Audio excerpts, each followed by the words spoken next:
Bonjour à tous, petite vidéo rapide pour introduire la partie sur la construction de l'Union européenne. Alors dans une première partie on a vu ce qu'était l'Union européenne, mais il faut savoir que ça s'est pas construit évidemment en quelques mois.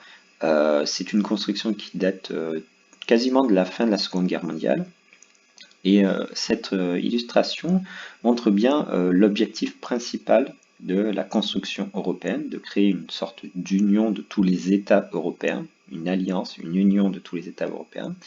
Vous voyez en arrière-plan toute une foule de soldats et de généraux de toutes les époques. Vous voyez qu'on a la symbolique du Moyen Âge aussi, de l'époque moderne, et évidemment aussi vous avez des poilus, des soldats notamment de la Première Guerre mondiale et de la Seconde Guerre mondiale. Et vous avez toute une série de drapeaux ici qui représentent tous les États européens actuels ou passés. Et ces soldats applaudissent. Vous avez dans un deuxième plan ici, un second plan, des noms de batailles.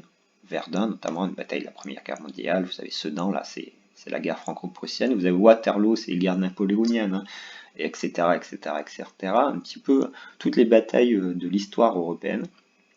Et donc ces soldats applaudissent. Ils applaudissent quoi? Eh bien, la jeunesse européenne qui va voter pour les élections européennes.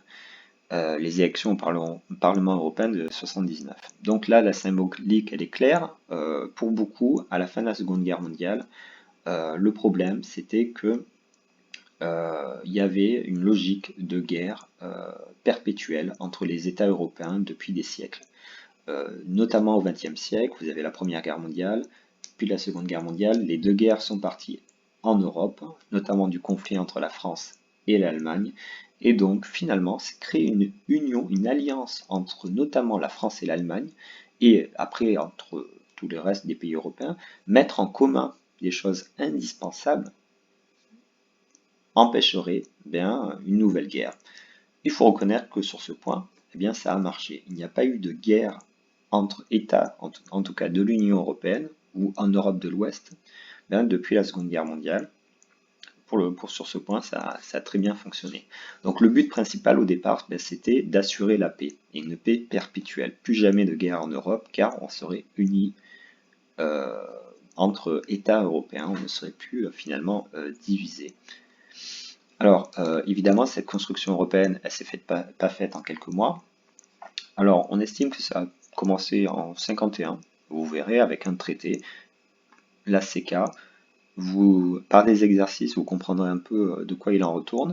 Et petit à petit, au gré des traités, eh bien, on a mis de plus en plus de choses en commun entre les États européens, et ça s'est élargi. Vous verrez dans un deuxième exercice qu'on n'a pas commencé directement à 27, évidemment, on a commencé à 6 États uniquement. Et ensuite, hop, petit à petit, l'ensemble des États de l'Europe de l'Ouest ont rejoint. Et on estime que c'est 92, la création de l'Union européenne. Mais en réalité, c'est pas 92 le début d'une Union européenne. Ça date probablement de la fin de la Seconde Guerre mondiale, 1951. Voilà. Les exercices vous aideront un petit peu à comprendre ce projet européen. Donc, vous écrirez la petite introduction, puis ensuite, évidemment, vous ferez les exercices. Ils sont assez simples. Le but, c'est vraiment ici de comprendre comment s'est construite cette Union européenne qui est devenue très importante aujourd'hui. Merci et bon travail.